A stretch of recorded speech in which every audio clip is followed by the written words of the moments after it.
A aula passada foi sobre paciente com insuficiência cardíaca e DPLC e cuidados paliativos. Vamos lá, primeira questão. Sobre o paciente com DPLC e abordagem dos cuidados paliativos, marque a alternativa correta. Duas opções estão corretas. Vou comentar cada item. Fadiga e insônia estão entre alguns dos sintomas mais comuns no paciente com doença avançada. Verdadeiro. B. Diferentemente dos pacientes com câncer, o uso de morfina para dispneia no espectro de pacientes não é tão efetivo e está associado à depressão respiratória mais comumente. Isso aqui é falso. C. Nos pacientes que têm câncer de pulmão concomitante, o acompanhamento com a equipe das paliativas pode aumentar a sobrevida. Também é verdadeiro. Então, item A e C estão corretos. Segunda questão. Sobre alguns marcos que poderiam orientar o acionamento da equipe de dados paliativos, marque a opção correta. Todos estão corretos. O valor do VF1, o MMRC, né, que você quantifica a sintomatologia do paciente, a partir da primeira exacerbação grave, e o Body Index maior do que 7. Terceira questão.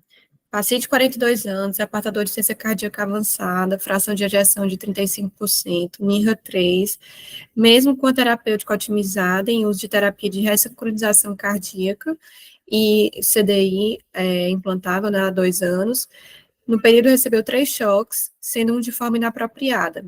Nos últimos 6 meses, teve 3 internações. Marque a alternativa correta. A construção de um plano de cuidados abordando suporte circulatório de curto prazo, uso de agentes inotrópicos positivos e terapia de substituição renal é adequado.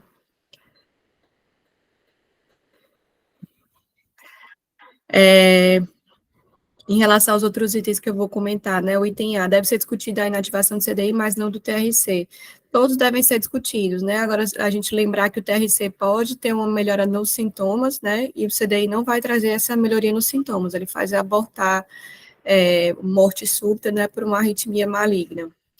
B, caso o paciente tenha descompensação aguda novamente, deve ser questionado para o paciente e família se desejam que seja feito tudo para que ele possa sobreviver.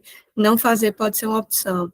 Aí aqui o que a gente comentou na aula passada, né, o que é esse fazer tudo, né, a gente que determina o que é isso, o que é viável para o paciente. Pode ser que nem todas as opções, por exemplo, de medidas invasivas, sejam adequadas. Então, tá falso. E a quarta questão sobre o paciente. Oi? Doutor, uma dúvida, posso tirar? Claro. Boa noite. Boa Sobre noite. o item A, mas retirar o TRC, o que é que eu poderia trazer de benefício para o paciente, já que ele poderia ajudar de sintomas, né?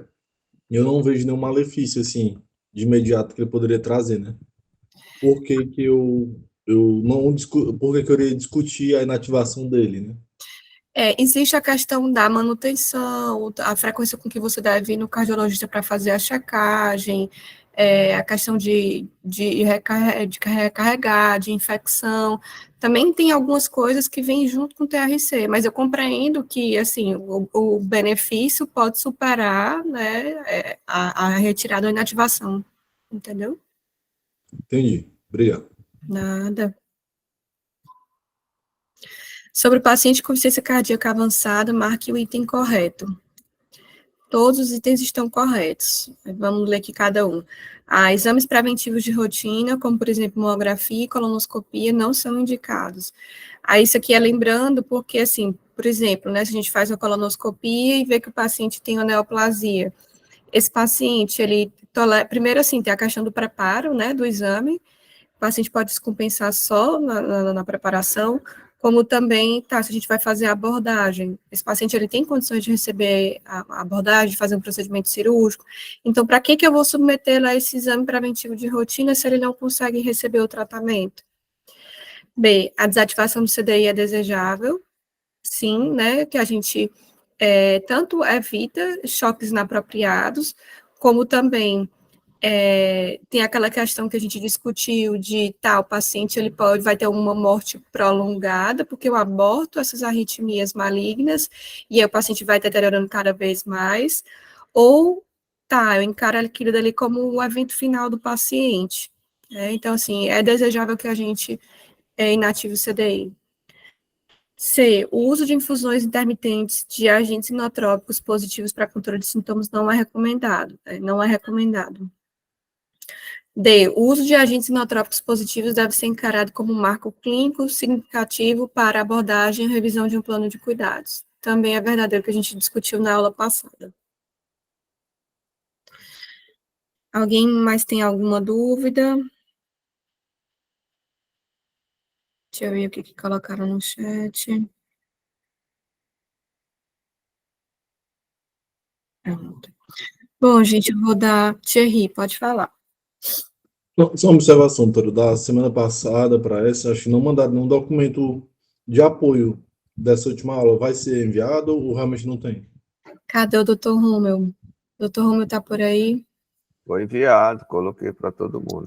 Doutor Romeu, eu acho que foi colocado só no grupo que tem o pessoal da Unimed lá e da Unimed Urgente. Não coloco agora, mas eu acho que eu coloquei. Eu vou Pronto, colocar. obrigado, doutor. Pronto, perfeito. O Marcelo também não recebeu. Se vocês não receberem ainda, a gente vai sinalizem aqui no grupo. Vamos dar continuidade. Também temos outra pessoa aqui, a Fernanda, da equipe de São José.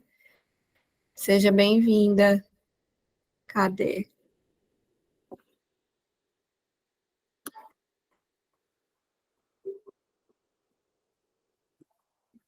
Vamos lá.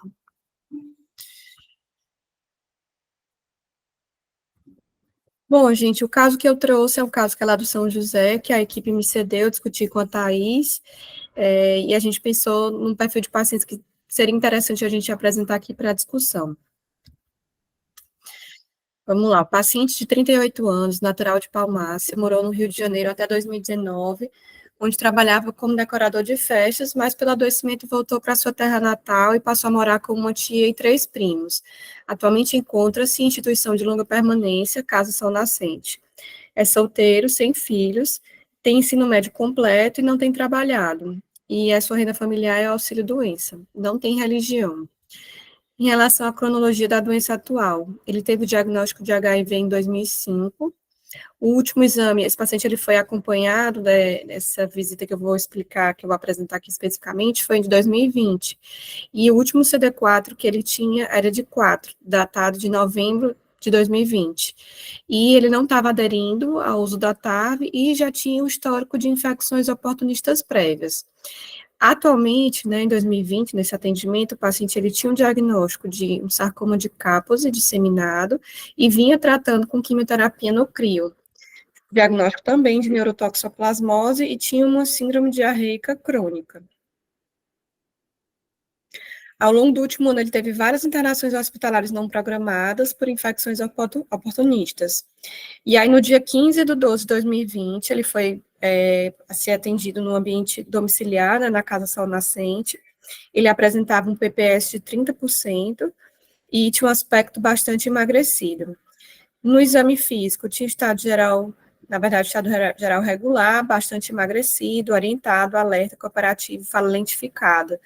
No neurológico, ele tinha uma paresia no dimídio direito, um pé caído. Na cavidade oral, não tinha candidíase aparente, dentes em má estado de conservação. Na escuta cardiopulmonar, o que ele tinha de alteração aí era a frequência respiratória, de 27. O abdômen, que chamava a atenção, era levemente doloroso a palpação, pior na região hipogástrica. E na pele ele tinha lesões de sarcoma de Kaposi disseminadas, mas estavam menos violáceas do que durante a internação. E aí eu queria perguntar para vocês, né, qual análise que vocês fazem do caso em relação à questão prognóstica? Que dados na história levam você a fazer esse julgamento? E vocês limitariam algum tipo de tratamento?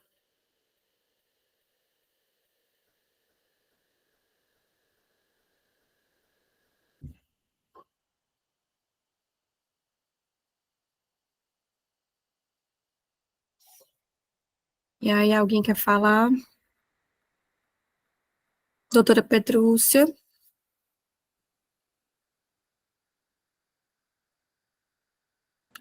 Oi, eu estou tentando aqui, eu estou tendo uma dificuldade técnica aqui, quase não estou conseguindo ver, eu não consegui entrar pelo meu tablet, estou entrando pelo celular. Certo. Deu para você ver direitinho, escutar o caso? Quer que eu faça um resumo? Eu consegui escutar o caso, não estou conseguindo ler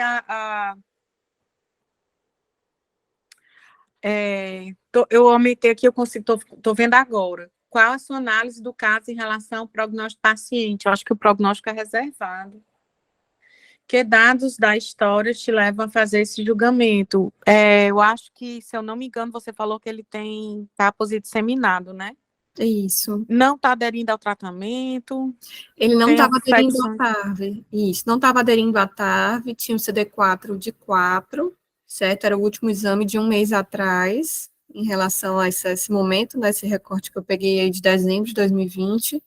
Tinha também neurotoxoplasmose. Pois é, ele está cheio de complicações, né?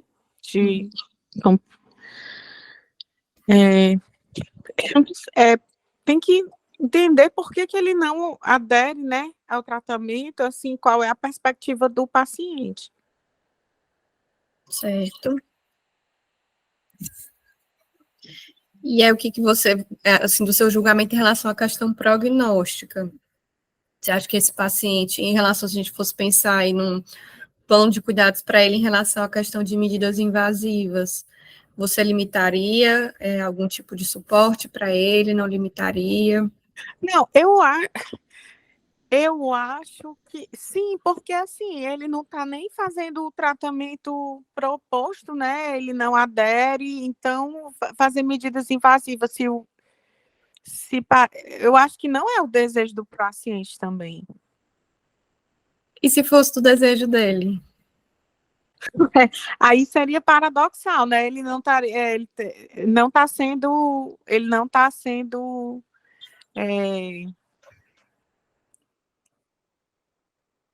tem uma incongruência aí, né? Que precisa ser resolvida. Se ele chegasse para a gente e dissesse assim, doutor, olha, eu tô arrependido, eu tô vendo aqui que eu tô prestes a morrer, eu tô péssimo, mas aconteceu um fato na minha vida esses dias, eu quero viver, eu vou voltar a tomar medicação, vou tomar tudo direitinho, as medicações, e, por favor, não me deixe morrer. Então, minha Nossa Senhora, agora que... Não, aí eu acho que se é o desejo dele que seja investido, a gente teria que arrumar a casa e ver por onde que a gente ia começar para poder dar o melhor suporte possível. Se ele evoluísse aí nessa visita, se tivesse uma insuficiência respiratória aguda, a gente levaria ele para o hospital para a gente entubar, levá-lo para a UTI? Mas então, é do desejo dele? É do desejo dele Ele não quer internar morrer. para UTI? Então, eu não sei. Complicado. Chama o pessoal do São José. O pessoal de São José, eles já conhecem o caso. Não sei, Fernanda, você lembra desse caso? Se você lembrar, eu não quero que você comente agora, assim, não dê spoiler, mas no final eu vou abrir para vocês falarem, né? Se vocês... A Thaís eu sei que conhece bastante. Eu lembro, sim. Ele é bem famoso entre nós. Pronto, então assim, não dê spoiler, você vai falar lá na frente. Vamos lá, Thierry, Marcelo, o que vocês acham? Eu acho que só por essa deixa que a senhora falou agora aí, tem alguma reviravolta no caso, né? Mas, assim, é um pouco complexa a situação dele, mesmo que ele venha com esse pedido que a senhora... Eu não sei se ele chegou a fazer isso, né? Mas é uma situação difícil. Lógico que a gente não vai ter... Pelo menos não vai tentar demonstrar, né? Que acaba tendo. É juízo de valor no sentido assim, mas se você não queria morrer, por que você deixou chegar a esse ponto, né? Não, assim, isso seria um pensamento que talvez viesse de lampejo, mas não era um pensamento que a gente deveria ter. Até porque isso não cabe a nós. Né? Mas ele tem umas comorbidades já, o PPS dele também já é bem mais restrito, né, de 30%. Eu fico em dúvida se a pergunta surpresa para ele, ao meu ver, a pergunta para ele surpresa seria não. Eu não ficaria surpreso se ele viesse a falecer em um ano, ou até mesmo nessa internação, né? Eu tentaria, no tempo hábil, conversar com ele em relação ao que não foi feito, mas, novamente, sem tentar apontar dedo, por que você não fez isso, né? Não é isso. Mas mostrar que para ele que ele meio que talvez, que a palavra que eu falar talvez não seja boa, ele talvez perdeu um pouco o time, né? O momento que ele poderia não ficar tão grave, por assim dizer, né? Apesar dele ter uma doença que teoricamente não tem cura, né? Apesar dele ter a SIDA, mas ele já tem capos, já tem neurotóxico também, né? Depende da extensão de como está essa lesão da neurotóxico dele, se ele tem uma resposta boa, se não afetou muita coisa. E aí, ser sincero para ele, falar, eu realmente não sei se a gente fizesse essas medidas para você, se a gente instituísse, você conseguiria ter uma sobrevida, né? Mas se fosse aquela do, doutor, mas eu preciso, pelo amor de Deus, me salve, me ajude, aí você fala, bom, a gente pode tentar fazer, lógico que, assim, né? A gente tenta fazer um teste e observa como vai ser a sua resposta. Mas mesmo assim, fazendo um teste, eu não consigo ver esse paciente tendo uma boa sobrevida, né? Logicamente, eu posso estar completamente equivocado na análise, né? Mas, assim, do recorte, eu tenho um pouco com essa sensação. Paciente jovem, né? Relativamente jovem, mas que não adere ao tratamento. Pelo que eu entendi, a carga viral dele é de novembro de 2020 e o período agora seria 2020 também, não é isso? Ou seria agora Isso, 2020? exatamente. Tá. Não, é 2020. O resultado era de novembro e ele está sendo atendido em dezembro. Certo. O que falaria um pouco a favor para ele, assim, né? Porque ele tem a carga viral teoricamente um pouco controlada, mas ele tem outras coisas, né? Na verdade, o que ele tem, que eu não tinha carga viral, mas o CD4 dele, que era um O CD4. CD4, tá, desculpa. Isso. Certo, eu me confundi, então. CD4 de 4. Ele deve ter a carga viral lá em cima, né? Mas Pois não é. necessidade. Eu tinha achado que era carga viral, eu que li errado. Então, é bem mais reservado o prognóstico dele, né? Eu acho que era um momento de tentar conversar com ele, nesse sentido, né? De que a doença está mais agressiva, né? Ver com familiares também, que ele mora com a tia, né? Se eu não me engano. Conversar um pouco a situação. Pronto, ele morava com uma tia e 3 primos, mas com a piora da doença, ele ficou eles são de Palmácia, né? Só que com a piora da doença, ele voltou para Fortaleza e ficou numa instituição de longa permanência, que é a Casa Sol Nascente. Entendi. E aí ele estava recebendo atendimento domiciliar, né? Esse atendimento que eu descrevi foi nessa instituição, né? Pela equipe lá de São José. Que fez essa visita e constatou tudo isso, né, nessa condição de dependência, né, PPS de 30%, com sarcoma de Kaposi, tinha tido internação recente, né, ele estava bastante emagrecido, e se ele evoluísse com insuficiência respiratória aguda, e aí, entubaria? É complicado, né? Eu penso Levando assim, em que consideração a coisa técnica, né? Porque assim, eu sei que a gente deve começar a fazer abordagens que a gente vem construindo aqui ao longo das últimas aulas. Aí a gente junta, né, a coisa técnica com as preferências, com uma decisão compartilhada, né? Mas do ponto de vista técnico, o que você acha? Eu não entubaria. Certo. eu tô pendendo a entubar pela questão da idade em si, né? Eu tentaria dar essa. Lógico que isso não cabe a mim, né? A questão da chance, mas eu tentaria fazer o teste, né? Assim, eu vendo que ele tá entrando em insuficiência respiratória, eu tentaria e aí eu observaria os dias seguintes, né? Não que, você vai fazer o que consegue fazer, né? Mas eu fico com essa sensação de paciente jovem que a gente pode tentar fazer alguma coisa, né? Não sei se isso seria o Você certo. faria um teste aí, faria um trial de, sei lá, 72 horas, ver como é que ele responderia, que caminho ele iria para readaptar aí o plano de cuidado, se for o caso, é isso? Possivelmente. Certo. Cadê a doutora Emilce? Levantou aqui a mão, doutora Emilce.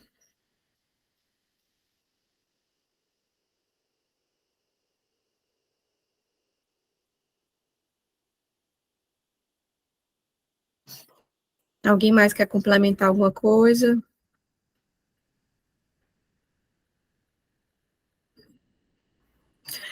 A minha dúvida, viu, Lívia, é o seguinte: se ele está na instituição há quanto tempo e se durante o internamento ele tomou o STAV? Certo. Eu não vou saber te dizer essa informação. Não sei se a Fernanda, porque isso foi em 2020. Não sei aí se a Fernanda ou a Thaís saberiam dizer essa informação especificamente. Porque tem que saber se ele ficou sem tomar totalmente a medicação, por isso ele estava assim, e se o início da medicação poderia dar uma reviravolta aí no caso, né? Certo, E aí eu acho que se não tomou a medicação, que ele poderia ter uma resposta à medicação, eu acho que valeria a pena tentar. certo, certo. Alguém mais quer complementar alguma coisa? Bom, gente, então vamos lá.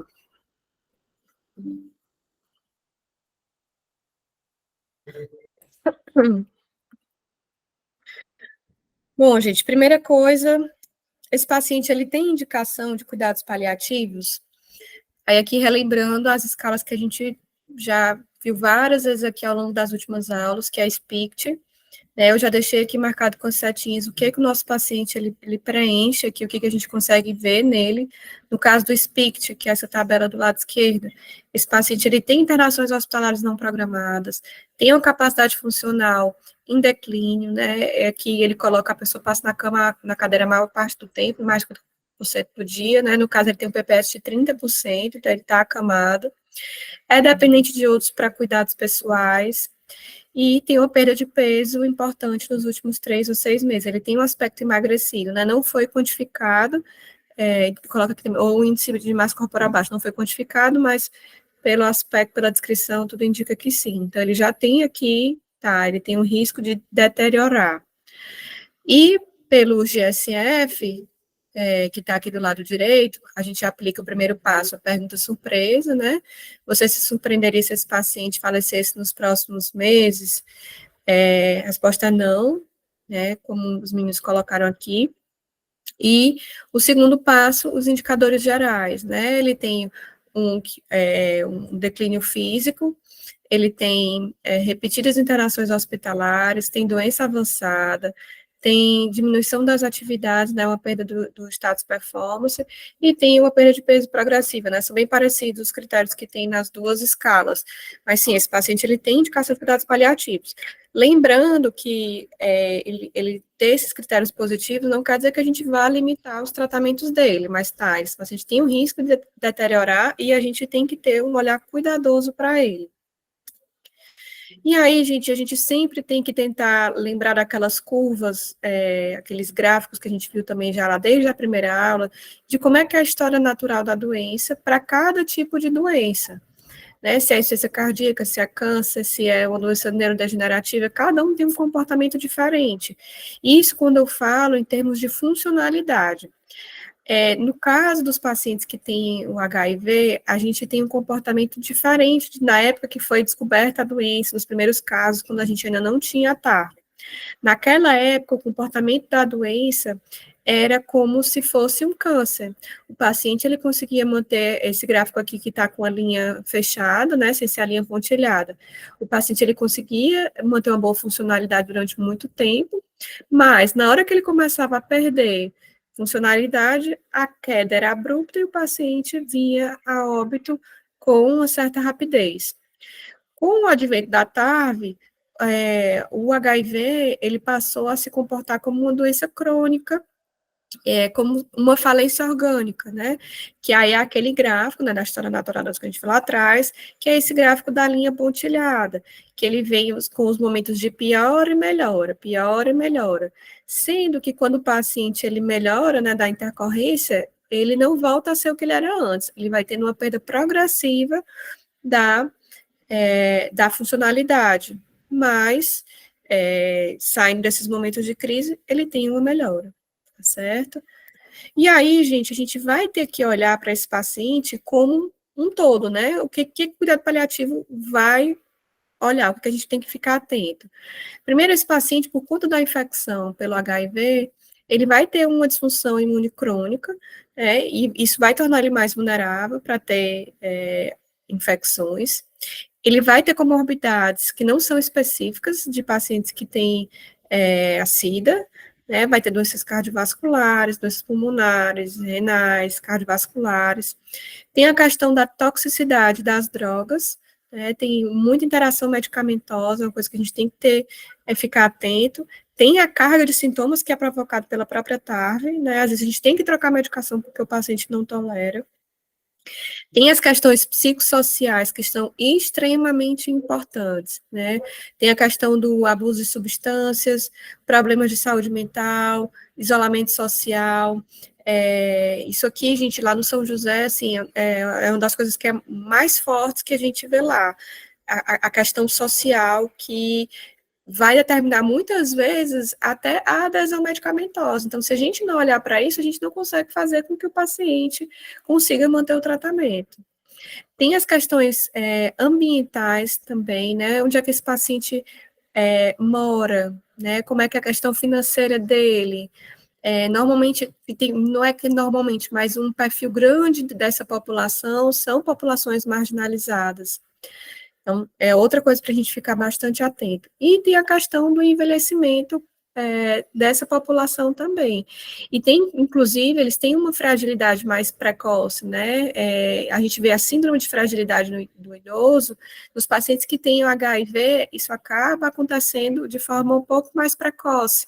Não se sabe ainda explicar exatamente como, porque as citocinas, o que está envolvido, mas isso acontece. Então, esse paciente, ele tem que ter toda a nossa atenção para a gente olhar para todas essas esferas. Então, ele tem indicação, sim, de cuidados paliativos. E aí, aqui, eu escolhi esse artigo, que fala sobre cuidados paliativos no manejo de pacientes com HIV ou SIDA. É um artigo de 2011, mas eu escolhi ele porque ele fala mais de forma um pouco mais objetiva sobre até as questões de quais as doenças presentes, como é que é a questão do prognóstico. Eu achei bem interessante, vou aqui compartilhar com vocês. Ele traz, primeiro, uma contextualização da trajetória do HIV. Ele divide em 3 eras. Primeiro, teve a era das infecções oportunistas, que foi de 81 a 91, quando ainda não se existia o tratamento. Depois, com o advento da TARV, de 91 a 2001, os pacientes, as doenças, elas foram medicalizadas, então o paciente conseguiu ter um bom controle de doença. E agora, a era atual, é a era da doença crônica, né, que a SIDA, o HIV, eles podem ser controlados com TARV, mas muitos pacientes, eles experimentam aceleração de diabetes precoce, distúrbios lipídicos, câncer e uma debilidade geral. E aí, aqui, só para ilustrar para vocês, que aí não é do artigo, eu tirei essa tabela do Oxford de cuidados paliativos, que é um livro de referência para a gente, falando de como é que era antes da TARV e depois da TARV. Se eu tinha um paciente que tinha dispneia, na época sem TARV, a gente tinha pacientes com tuberculose, pneumonia bacteriana, infecção por pneumocistose, e aí o tratamento antibiótico, tratamento para TB. Já com o TARV, o que passou a ser mais frequente no paciente com dispneia? DPOC, hipertensão pulmonar, insuficiência cardíaca, cardiomiopatia, as doenças que também são prevalentes na população que não tem HIV. Quando a gente olha para outros sintomas aqui, náuseas e vômitos, sem a TARV, candidíase esofágica, CMV, MAC disseminada. Com a TARV, passou a ser a própria TARV causando náuseas e vômitos, ansiedade, gastroparesia, refluxo gastroesofágico, outras condições que não estão vinculadas ao HIV. E assim vai, se você for pegar cada um dos sintomas, teve uma mudança, então, do que ocasiona cada um. E aí, para a gente prognosticar os pacientes com o diagnóstico, né, de HIV e SIDA, a TARV, ela mudou completamente o panorama de prognóstico, né, desses pacientes, e aí o modelo tradicional, que antes levava em consideração somente o CD4 e a carga viral, foi suplantada por um modelo mais complexo, que a gente tem que olhar outras variáveis, algumas delas, a idade, a exposição à TARV, quais as infecções oportunistas que estão presentes, se o paciente tem, quais são as doenças definidoras de SIDA, né, se o paciente tem, e o estado funcional. E aí, aqui eu tirei exatamente a frase que o artigo coloca, que é extremamente importante. Nenhum paciente com SIDA deve ser considerado em estágio avançado até o médico com experiência no tratamento de pacientes com HIV realizar uma avaliação completa da condição do paciente. Aqui é para trazer, a gente está dando essa aula, né, eu sou clínica e sou paliativista. Eu não sou uma pessoa experiente em atender esse perfil de população, né? Então, o infecto vai ser o braço direito. Como ele está ali no dia a dia, vendo isso toda hora, tá, a gente vai construir, vai olhar, vai analisar cada caso individualmente para conseguir fazer essa questão do prognóstico, tá? Porque existem muitos detalhes que a gente vai ter que levar em consideração. E aí, quais são, de maneira geral, os fatores que se correlacionam com o mau prognóstico? Baixo status funcional, dificuldades nas atividades básicas de vida diária, o paciente ter idade superior a 65 anos, ter uma contagem de CD4 em 6 meses e carga viral alta em uso de TARV, ter infecção de corrente sanguínea, uso de drogas, diarreia por mais de um mês, doença hepática avançada e alguns cânceres e infecções oportunistas que eu vou colocar aqui mais na frente. Em relação às doenças oportunistas, eu ia falar cada um especificamente, mas acho que vai ficar muito sacal. Vou aqui citar quais são as principais, né, a pneumocistose, o MAC disseminado, CMV, tuberculose, que aí aqui eu vou falar especificamente que a nossa aula também é sobre tuberculose, né? O que a gente tem aqui que ele falou sobre a questão do prognóstico? Para os pacientes que são infectados pelo HIV, que adquirem a tuberculose ativa, enquanto eles não estão usando a TAV, os estudos eles mostram que teve uma melhoria dramática da sobrevida em 3 anos, para os pacientes que iniciaram a TAV, quando foram diagnosticados, né? Sobrevida aí de 87% em 3 anos para o paciente com TAV e 9,3% nos que não utilizam a TAV. Para os pacientes que têm HIV e tuberculose, eles devem iniciar a TARV se nada impedir essa opção. E para aqueles que adquiriram a TB durante o tratamento com a TAV, o regime ou adesão deve ser revisto. Infecção por criptococo também, comum. E leucoencefalopatia multifocal progressiva, são as principais doenças oportunistas. De uma forma geral, com o uso da TAV, o prognóstico melhorou bastante, tá? E a neurotoxoplasmose. Falando em relação às neoplasias, quais são as malignidades que são definidoras de SIDA? O sarcoma de Kaposi, que aí entra como a principal malignidade definidora de SIDA, certo? Que pode acometer tanto pele, como pode ter acometimento sistêmico, né, de pulmão, de intestino. Linfoma não Hodgkin, como linfoma difuso de grandes células B, linfoma de Burkitt, linfoma primário do sistema nervoso central e outros linfomas imunoblásticos mais raros. Câncer de colo uterino invasivo também é malignidade definidora de SIDA. A TAV, ela transformou a infecção pelo HIV numa doença crônica, com menos mortes devido à infecção oportunista, levando a malignidade a ser uma causa crescente de morte na fase avançada. A era da TAV, ela também revelou que as pessoas infectadas pelo HIV estão predispostas ao início mais precoce e a taxas mais altas de cânceres não definidores de SIDA, como, por exemplo, os linfomas de Hodgkin, carcinoma não invasivo, mieloma múltiplo, leucemia, câncer de pulmão, câncer de próstata e câncer de cólon. E aí, como é que a gente identifica a fase de terminalidade de pacientes que têm SIDA, HIV? Aqui, gente, eu tirei essa tabela do artigo, que é de onde é que ela foi retirada. Nos Estados Unidos, você tem o Medicare, que como se fosse um plano de saúde básico oferecido pelo governo, que para você ter direito a receber alguns benefícios de saúde, você tem que preencher alguns critérios. E aí, esses critérios para o paciente com SIDA, ele coloca aqui quais seriam. E aí você identifica, tá, esse paciente aqui, ele preencheu esses critérios, a gente identifica a doença dele na fase de terminalidade. E aí eu traduzi aqui para a gente conseguir ficar melhor de entender. Primeiro, a gente tem critérios inespecíficos que o Medicare, ele utiliza para doenças em geral, não só para pacientes com HIV. O paciente ele tem que ter um KPS menor do que 70%, só que no caso do paciente que tem HIV, o KPS deve ser menor ou igual a 50%, certo? E o paciente ele tem que depender de assistência para 2 ou mais atividades do dia a dia. Uma alimentação, deambulação, continência, transferência, banho e se vestir. Primeira coisa é, esse paciente ele preenche esses critérios inespecíficos, 1 e o 2, pronto, beleza. Então, agora a gente vamos olhar aqui especificamente para o paciente com SIDA. E aí, ele deve ter o critério 1 e 2, que tem aqui nessa tabela do lado direito, obrigatoriamente, e os demais critérios ali do item 3 dão suporte adicional. Aí vamos lá, o critério 1. O paciente ele tem que ter uma contagem de CD4 menor do que 25, que tem que ter 2 ou mais resultados com pelo menos um mês de intervalo, e a carga viral tem que ser maior do que 100 mil cópias, e tem que ter mais um dos seguintes itens: linfoma do sistema nervoso central não tratado ou persistente apesar do tratamento, emagrecimento, MAC não tratada, sem resposta ao tratamento ou tratamento recusado, PML, acho que é ai, gente, deu branco agora.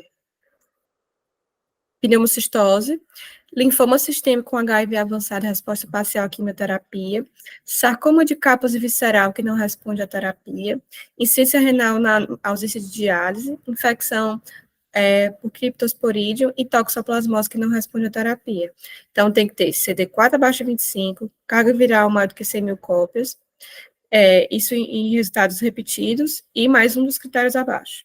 O item 2, tem que ter o KPS menor ou igual a 50%. E o 3, que é só complementado a um suporte adicional, vai ter que ter diarreia crônica persistente por mais de 1 ano, albumina menor do que 2,5, uso de substâncias ativas, idade maior do que 50 anos, ausência de resposta ou resistência a TARV, quimioterápicos e terapia medicamentosa profilática relacionada especificamente para doenças relacionadas ao HIV, complexo avançado de demência da SIDA, toxoplasmose, insuficiência cardíaca congestiva, sintomática em repouso, e doença hepática avançada. Particularmente, eu não encontrei em nenhum outro local, a gente não tem normalmente nos livros de cuidados paliativos, critérios assim tão claros para a gente identificar a fase de terminalidade. Normalmente a gente tem aspectos mais gerais, critérios inespecíficos, como tem aqui na tabela do lado esquerdo. Mas esse aqui eu achei super interessante porque ele pega especificamente no caso da SIDA. E aí, no caso do nosso paciente, aqui eu marquei, ele preenche os 2 critérios, né, 1 e 2, aqui do lado esquerdo, e do lado direito também, ele tinha uma contagem CD4 de 4, a gente só tinha um resultado, mas o ideal é repetir para confirmar. Carga viral, provavelmente também estava maior do que isso, então ele se enquadraria aí, a gente só não achou, né, documentado na evolução. O paciente tinha emagrecimento, tinha um KPS menor ou igual a 50%, tinha toxoplasmose, e ele tinha uma história de uma diarreia crônica também, eu coloquei aqui até em azulzinho, porque eu não sei exatamente se era humano, mas já era uma diarreia persistente. Então, nosso paciente, ele se enquadraria, que a gente conseguiria identificar a doença dele na fase de terminalidade. Aí, lembrando, né, que a gente faz aquela diferenciação das fases que a gente viu na primeira aula, terminalidade, fase final de vida, processo ativo de morte. Na fase de terminalidade, a gente tem que ponderar em relação aos procedimentos invasivos. A gente não pode dizer, não tem indicação, a gente vai ter que analisar cada item, qual é a doença que o paciente tem, qual a infecção oportunista no caso, tem perspectiva de melhora, a resposta é rápida, como é que é? Eu vou ter que ponderar aqui cada coisa. Lívia, desculpa, você podia repetir as fases? Terminalidade, fase final de vida e processo ativo de morte. Certo, obrigada. Aí, vamos lá. Na terminalidade, esse paciente, ele pode ter, dependendo da doença que você tenha, o paciente ele pode viver meses ou ele pode viver anos na fase de terminalidade. Por exemplo, paciente com câncer, normalmente a gente vê o paciente vivendo meses. Mas um paciente, por exemplo, com uma AVC, uma doença neurodegenerativa, ele pode viver anos na fase de terminalidade, certo? Nessa fase, a gente vai ponderar quais são os procedimentos invasivos que fazem sentido. Em geral, a gente tende a pensar que eles não fazem sentido. A gente está mais propenso a não indicar. Mas a gente vai ter que analisar cada caso individualmente e ver quais são os riscos e os benefícios de cada um. certo? Essa é a fase de terminalidade, que foi o que a gente acabou de ver aqui. Identificamos, tá, fase do nosso paciente está aí, terminalidade.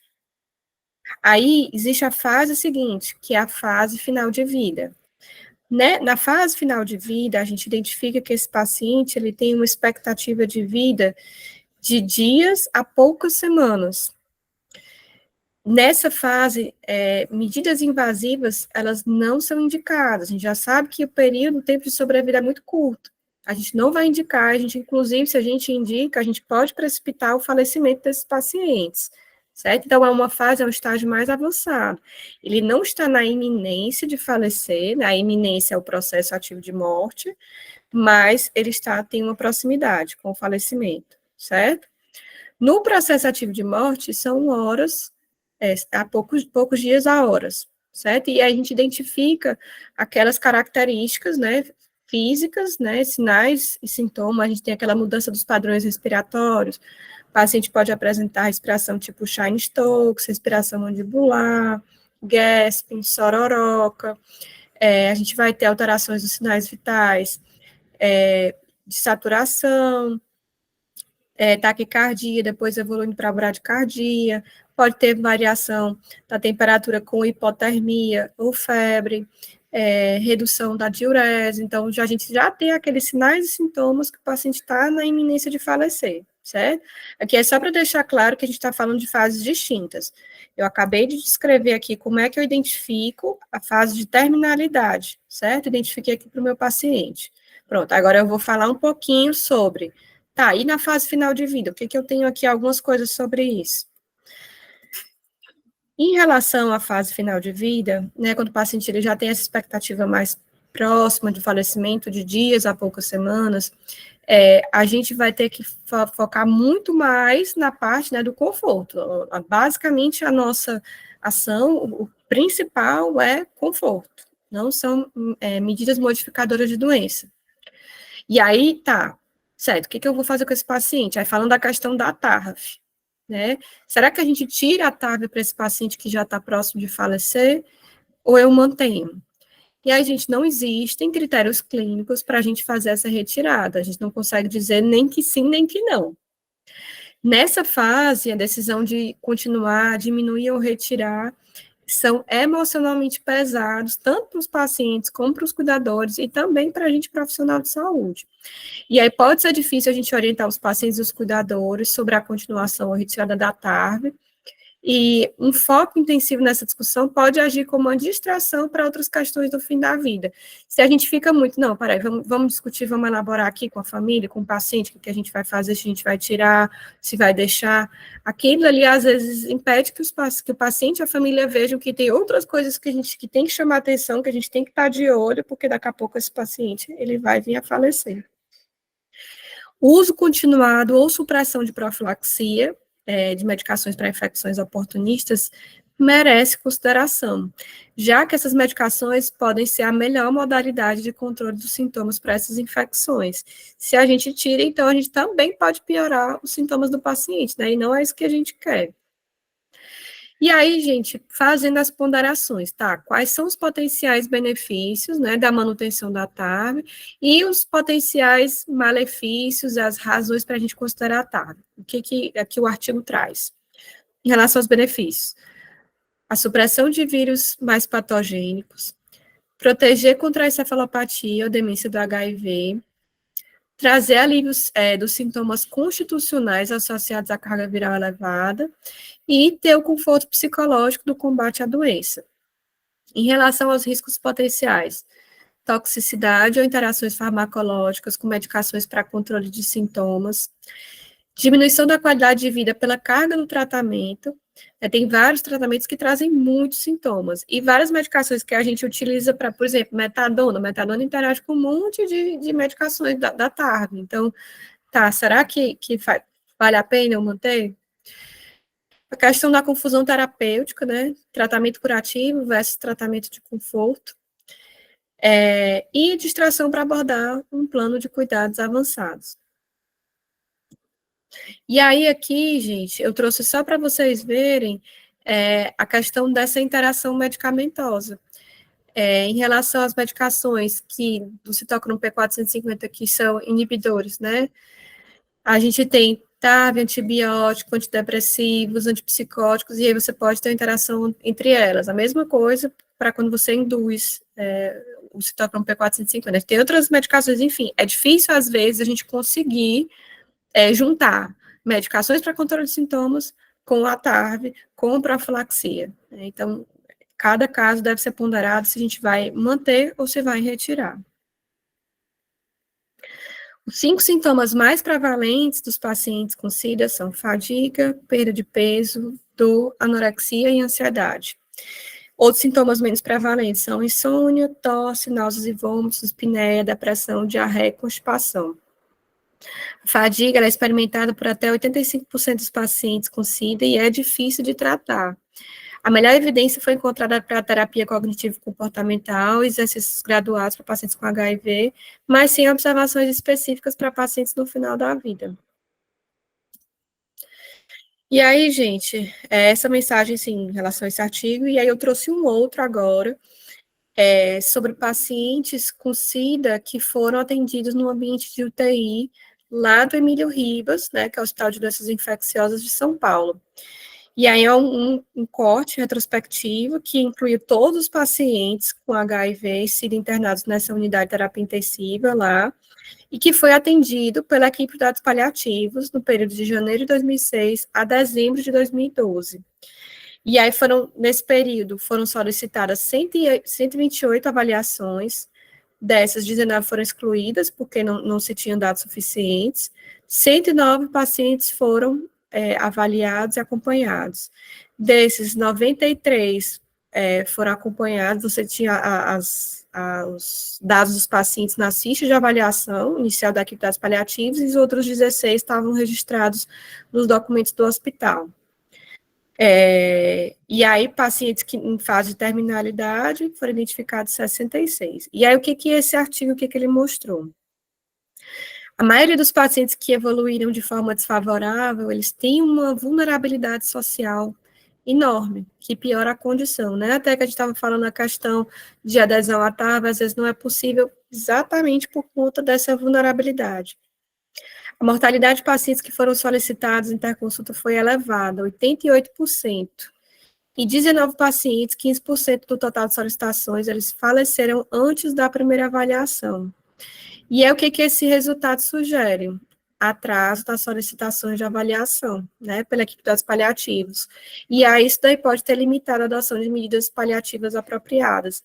Aqui a gente vem discutindo desde o começo do curso, né, de a gente chegar de forma mais antecipada, não deixar para a gente fazer o acompanhamento só quando o paciente já está próximo de falecer, porque aí a gente deixa de cuidar dos sintomas, deixa de trazer qualidade de vida, de fazer um acompanhamento melhor também para a família.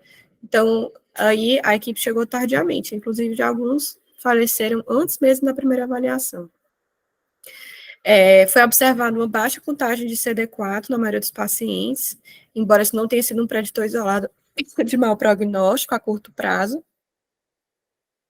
E um parâmetro que tem sido utilizado recentemente é a carga viral na admissão, que a gente também já tinha visto no artigo anterior. A taxa de mortalidade foi quase 2 vezes a taxa de mortalidade geral de pacientes da UTI avaliados durante o período do estudo. Existem outros benefícios para a solicitação da equipe de dados paliativos, incluindo manejo de sintomas e apoio à família. E após a avaliação dos pacientes pelos dados paliativos, houve uma redução significativa no uso de hemoderivados, antibióticos, profilaxia para infecções oportunistas e TARV para pacientes com doença em fase de terminalidade. Isso aqui é extremamente importante, gente, tanto porque aquelas ponderações, né, que a gente viu de existem potenciais malefícios nessa manutenção de tratamentos, como também para você fazer o uso racional de terapias para quem realmente vai se beneficiar. Em relação ao uso de suporte artificial de vida, o uso de droga vasoativa e hemodiálise diminuíram bastante. Entretanto, o uso da ventilação mecânica invasiva não mudou significativamente. E nenhum paciente que foi acompanhado pela equipe das paliativas recebeu reanimação. Não existem evidências que apoiem a manutenção ou descontinuação da TAV em pacientes no final da vida, também que a gente viu no artigo anterior. No estudo foi encontrada alta prevalência de tuberculose e medicamentos antituberculose foram utilizados em quase todos os pacientes após o diagnóstico de doença terminal, provavelmente para diminuir o número de baciloscopias positivas e, consequentemente, transmissão. Medicamentos antituberculose e cuidados paliativos são geralmente usados para o tratamento da tuberculose multiresistente, e nesse contexto, a descontinuação é indicada apenas em casos excepcionais, não existe essa tendência de ser mantido enquanto possível. No entanto, se o paciente ele não tem uma boa ingestão oral, ou se tem uma má absorção intestinal, junto com a possível toxicidade de interações medicamentosas, o benefício da suspensão é maior.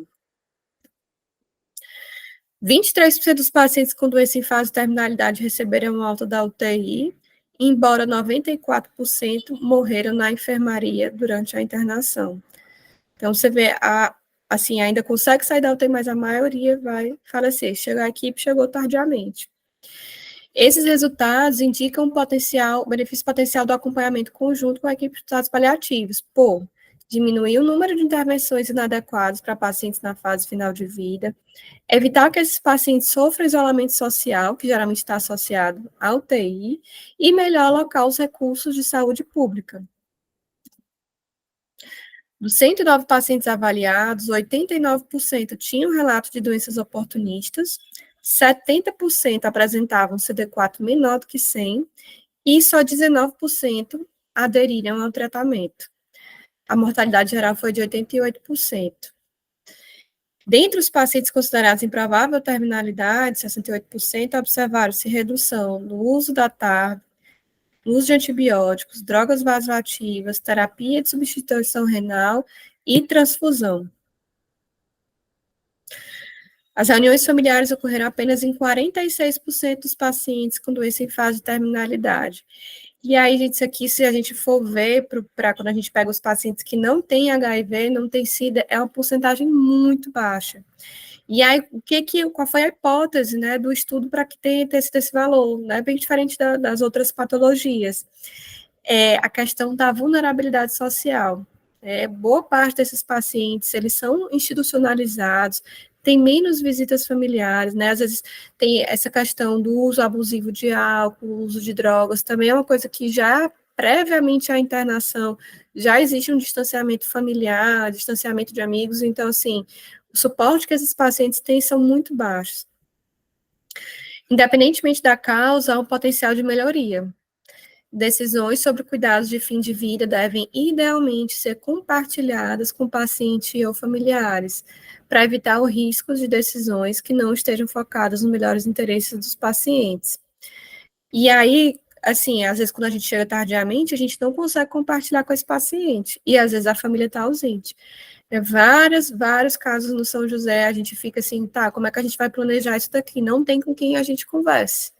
Não tem, você vai no serviço social, tenta pegar os telefones e não dispomos disso. E aí, muitas vezes, recai sobre a equipe de saúde ter que tomar essa decisão sem compartilhar com ninguém. A gente carrega pesos com a gente, né? São decisões que são difíceis. Tem aquelas situações que elas já estão postas, como a gente já conversou aqui algumas vezes, tem situações que a gente, do ponto de vista técnico, a gente consegue ver claramente, a gente tem trabalhos que não vai ter benefício na gente instituir algum tipo de tratamento, mas tem aquelas situações que não estão postas, em que a gente vai ter que, eu não sei, é uma incerteza. Deixa eu compartilhar aqui o que faz sentido para esse paciente, se ele quer correr o risco ou não. Né, de passar por esse procedimento, faz sentido para ele, e a gente fica sem quem ter essa conversa. E aí, qual é um potencial de melhoria para esses casos? Serem criados comitês de bioética clínica, que podem propor e endossar decisões médicas para pacientes institucionalizados incapazes de tomar decisões. Os comitês de bioética clínica, gente, eles, às vezes, assim, boa parte das pessoas não sabem da existência desses comitês, né? Existe um movimento agora para que sejam constituídos em cada instituição de saúde, nos hospitais, que existam esses comitês. A gente está tendo cada vez casos mais difíceis para a gente tomar decisão, e principalmente até no modelo privado, para poder esses hospitais serem certificados, existe a necessidade dos comitês de bioética, né? E isso ajuda o profissional que está ali na ponta a não tomar uma decisão sozinho, né? A equipe de paliativo normalmente não toma decisões sozinho, né? Não é apenas um único médico, você discute com outro colega, tem a equipe multidisciplinar que ajuda a gente a ter outros olhares, né? Mas é muito difícil quando você está de forma isolada. Então, os comitês de bioética clínica, assim, são extremamente importantes para essas situações. Ele não vai dizer exatamente o que você fazer, mas ele vai lhe dar uma luz, tá? Você já olhou para isso, para isso, para isso? Assim, traz um outro olhar para que você possa analisar melhor cada caso. E aí, falando agora um pouquinho do paciente com tuberculose. Existe um documento da Organização Mundial de Saúde, isso de 2020, que fala que cuidado paliativo, ele deve trazer, assim, a conclusão, né, do documento, cuidado paliativo, ele deve ser oferecido para todos os estágios de doença. Existe sofrimento durante todos os estágios de doença. A gente vai ter pacientes, tem a questão social, tem a questão dos sintomas físicos, tem a questão, às vezes, da espiritualidade. Então, nós temos que estar atentos para esse perfil de pacientes, né? Em algum grau, esse paciente vai precisar. Isso não quer dizer que a gente vai limitar tratamentos, terapias, né? Assim, o cuidado paliativo, ele nunca deve entrar no lugar do tratamento modificador de doença. Ele pode entrar em conjunto. Isso só vai ser feita essa troca no finalzinho, quando o paciente está em processo ativo de morte, que aí ele não consegue mais deglutir, ele não consegue mais fazer o tratamento. Mas a gente começar o acompanhamento não exclui que o tratamento modificador de doença seja mantido. E aí eu trouxe aqui um artigo para discutir com vocês, que fala sobre cuidados paliativos e o alívio de sintomas para pacientes que têm tuberculose multiresistente. Uma abordagem paliativa integrada no tratamento modificador de doença pode permitir que os pacientes eles tenham uma maior adesão ao tratamento, que é longo e cheio de efeitos adversos. Se esse paciente é melhor cuidado, se ele se sente melhor acolhido, se tem alguém ali olhando por ele, fica mais fácil ele manter a medicação. Pode reduzir a mortalidade e pode proteger a saúde pública. Se eu consigo fazer com que esse paciente ele esteja aderindo à medicação, eu diminuo a chance de você estar propagando a doença, né? Você ter baciloscopias positivas. Para esse perfil de pacientes, há uma alta prevalência de dor, dispneia, náuseas, vômitos, depressão e ansiedade. E muitos pacientes nos quais o tratamento não teve sucesso são mandados para casa com pouco ou nenhum acompanhamento, o que coloca o paciente em risco de sofrimento que pode persistir por anos antes da morte. São vários os casos de paciente que ele fica com aquela doença crônica, ele não falece, mas ele fica péssimo, ele fica com a dispneia aí de longa data, mesmo se usar a medicação, ele demora para falecer, né? Que cuidado é esse que a gente está tendo com ele? E a família em risco de sofrimento emocional, desastre financeiro, além de colocar a comunidade em risco de adquirir uma doença infecciosa e refratária a tratamento. Problemas psicossociais como depressão, transtornos de uso de substâncias e restrições financeiras impactam negativamente na adesão ao tratamento. O cuidado paliativo eles deve ser integrado ao controle da infecção, tratamento ideal de tuberculose, a gente vai manter, e também o abuso de substâncias, né, pacientes que fazem uso concomitante de álcool, também seria importante o cuidado paliativo acompanhar, e deve ser acessível a todas as pessoas com tuberculose multi-R. Os cuidados com a TB não podem ser centrados no paciente, a menos que integre controle de sintomas e apoio psicossocial. Comparando os pacientes que não recebem cuidados paliativos com os que recebem, esses têm menores custos nos cuidados de saúde, têm internação mais curta, apresentam igual ou maior qualidade de vida e vivem igual ou mais tempo. Os cuidados paliativos também demonstraram aumentar a satisfação dos cuidadores familiares. Isso aqui, gente, a gente está vendo se repetindo, né? Essa questão de cuidado paliativo associada a maior tempo de vida. Não falo nem só da qualidade de vida, que é uma coisa que a gente fala bastante, mas a maior tempo de vida. A gente viu no ano passado, né, pacientes com DPLC, com câncer de pulmão concomitante, os trabalhos mostrando que a gente tem uma sobrevida maior quando o cuidado paliativo acompanha. O artigo, ele propõe o desenvolvimento de um pacote essencial para cuidados desse perfil de pacientes, que tem as seguintes finalidades: prevenir e aliviar os problemas mais comuns e tipos graves de sofrimento associados a TB multi-R e seu tratamento, melhorar o controle de infecção na comunidade, reduzir custos com saúde, reduzindo a necessidade de internação hospitalar perto do fim da vida e tempo de internação hospitalar, fornecer proteção contra riscos financeiros para pacientes e suas famílias e promover a cobertura universal de saúde. E aí aqui é esse pacote essencial que ele coloca, né? Ele coloca desde a questão do suporte social, a questão das medicações, ele especifica, inclusive, quais seriam essas medicações, os equipamentos, né? Catéter urinário, sononasal, a questão dos recursos humanos, né, o que teria na equipe, médico, enfermeiro, e a partir disso daí seria possível trazer todos esses benefícios que a gente viu aqui no artigo para esse perfil de pacientes.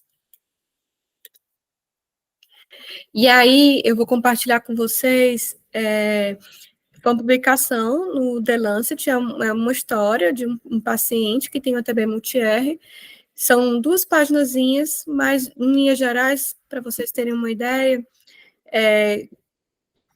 conta a história desse paciente desde o começo, desde quando ele tinha tuberculose multi-R, e estava utilizando a medicação e não estava respondendo.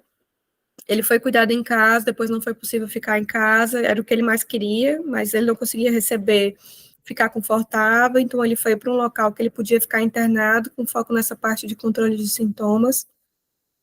E qual o problema dele, por que ele não aderia à medicação? Aí traz essa questão da vulnerabilidade social, da questão financeira, do quanto que ele se sentia sozinho, quem era que dava suporte, onde é que estava a família. Então, é bem interessante para a gente ter um olhar ampliado para esse perfil de pacientes. E o nosso caso, gente?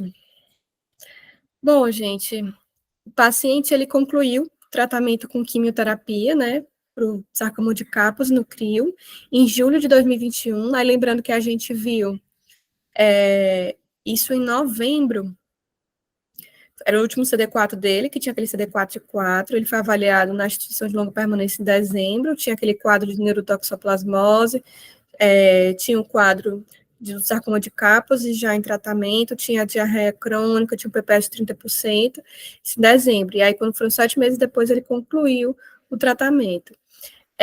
Nessa época, o paciente, ele estava tão debilitado, ele estava num ponto baixo da curva, que naquele momento era indicado a gente limitar tratamentos para ele. Por quê, gente? Esse paciente, ele não ia ter tempo hábil para conseguir se recuperar dessas intercorrências. Daqui que ele conseguisse, vou começar a datar, ver que ele foi entubado, vamos supor.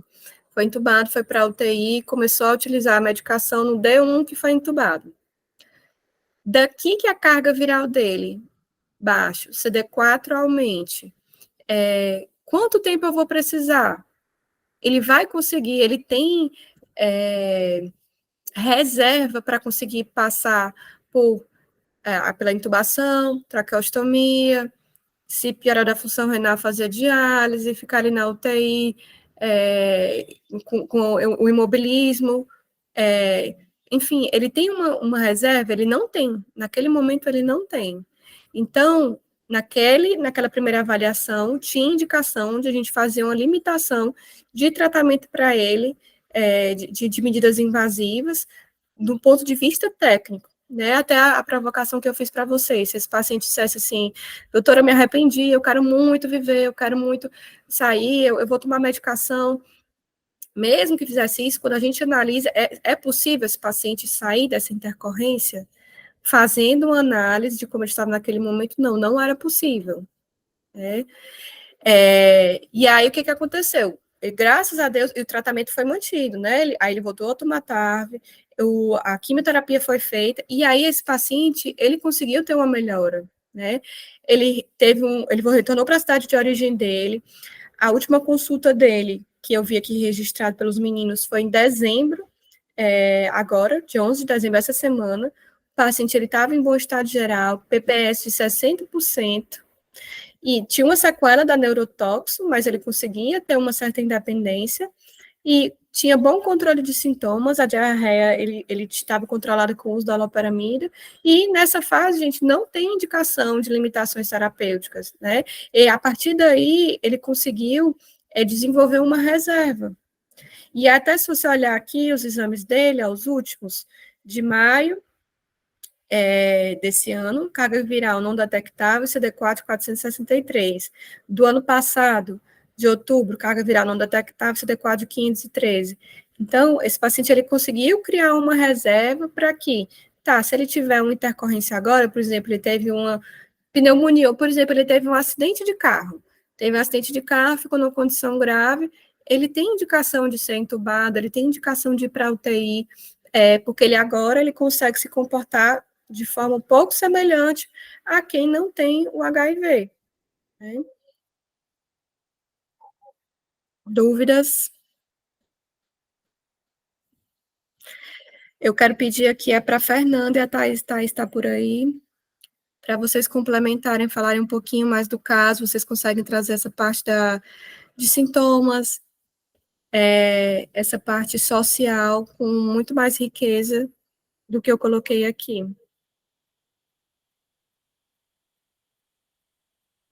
Eu acho que a Thaís precisou dar uma saidinha. Tá certo. E, Fernanda, você consegue lembrar de alguma coisa, complementar?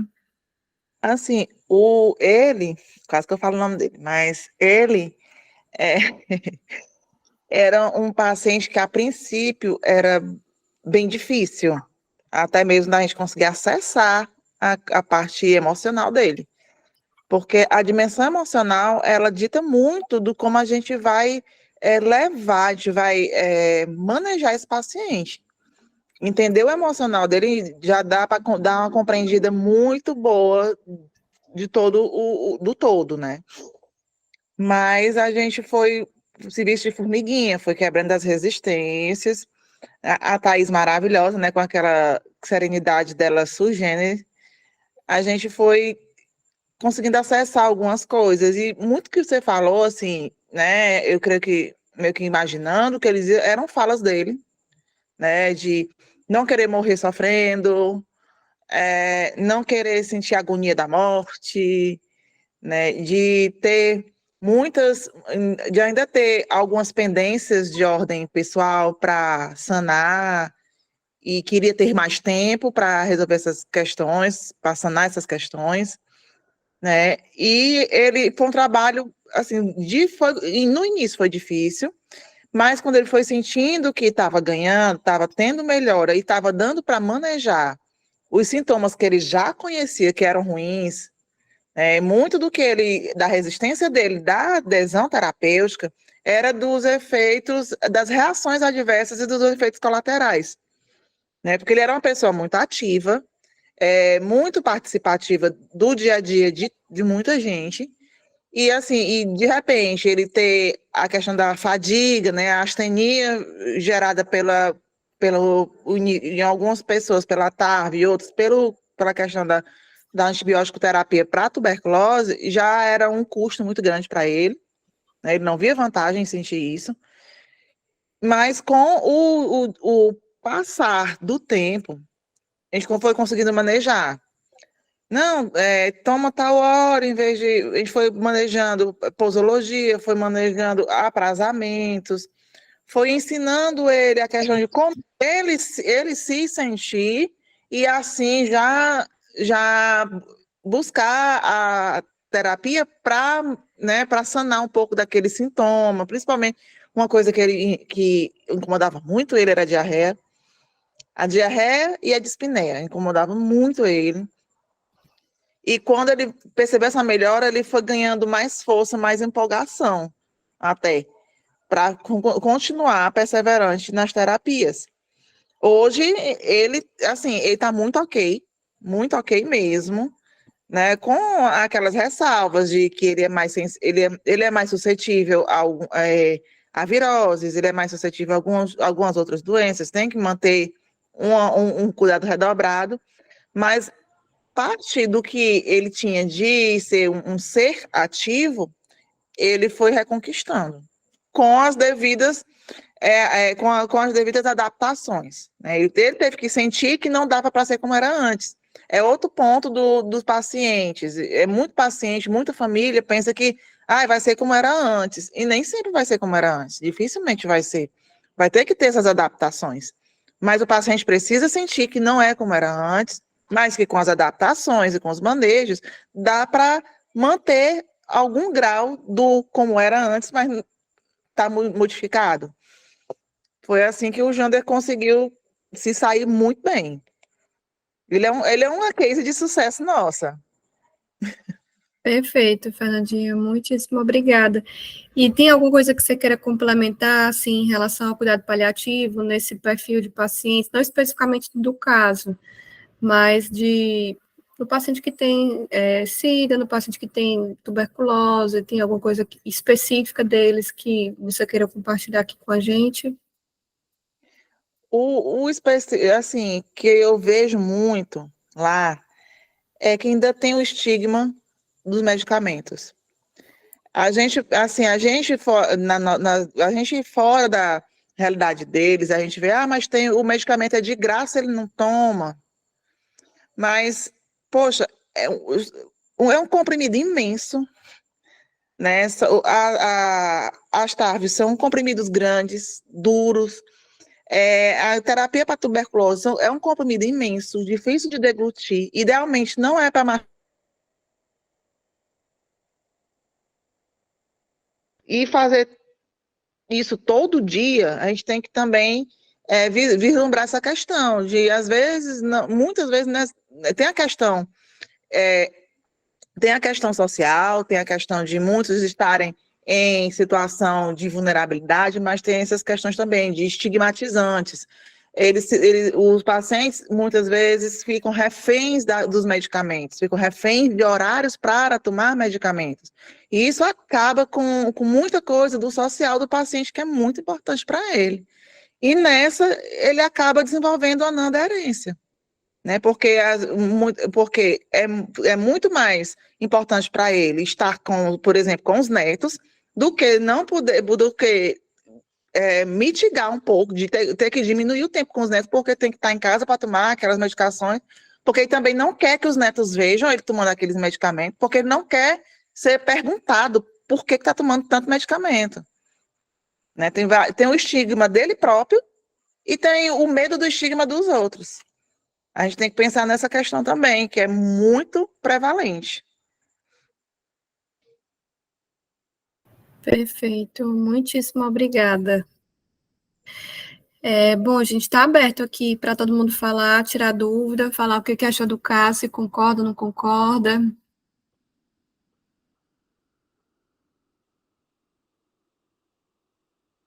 Aqui acho que foi você, não foi, Marcelo, que falou da questão da idade, que tenderia, se o paciente tivesse insuficiência respiratória aguda, entubar, pensando na questão da idade, né?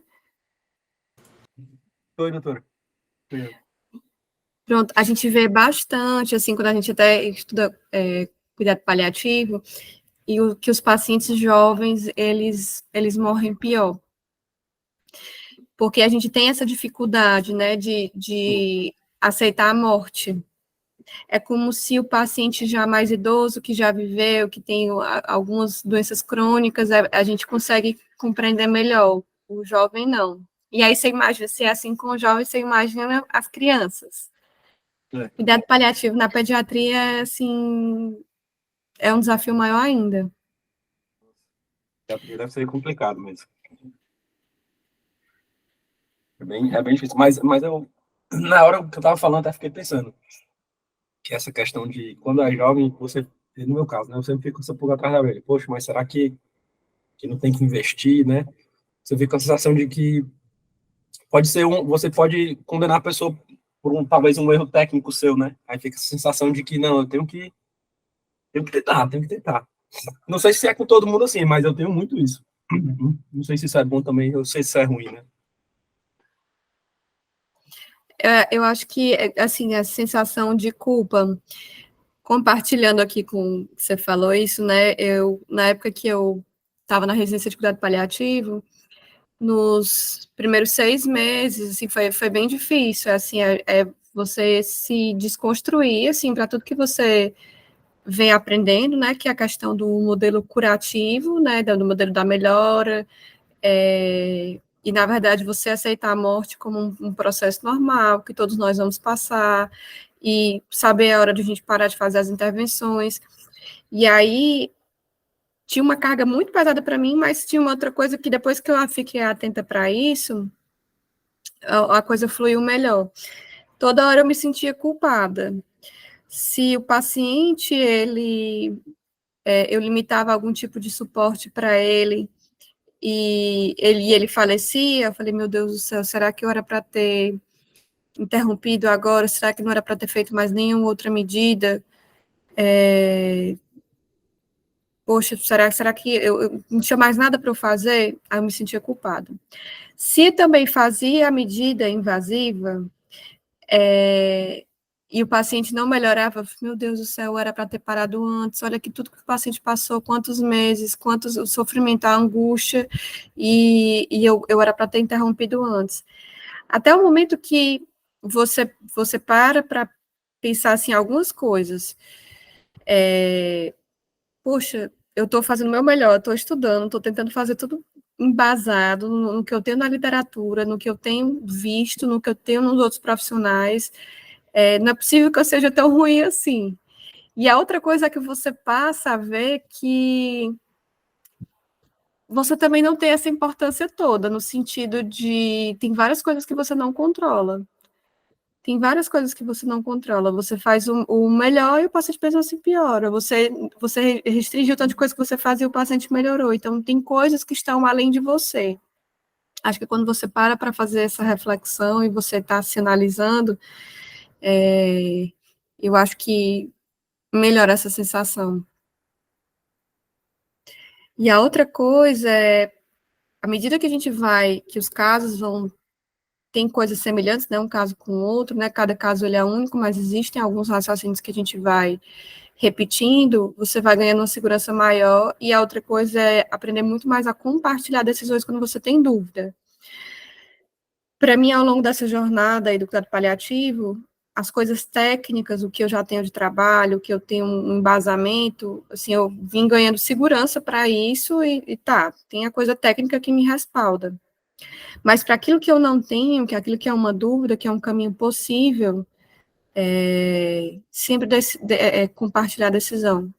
Porque a gente médico tem ainda a coisa do paternalismo, de a gente mesmo acabar tomando as decisões e a gente decidindo ou não pelo risco. Né? Se aquilo ali não está claro, é importante que a gente sempre compartilhe. Quando o paciente, se possível, se ele pode decidir por ele, se não, quem representa o paciente, se não, com outras pessoas da equipe. Você não ficar sozinho.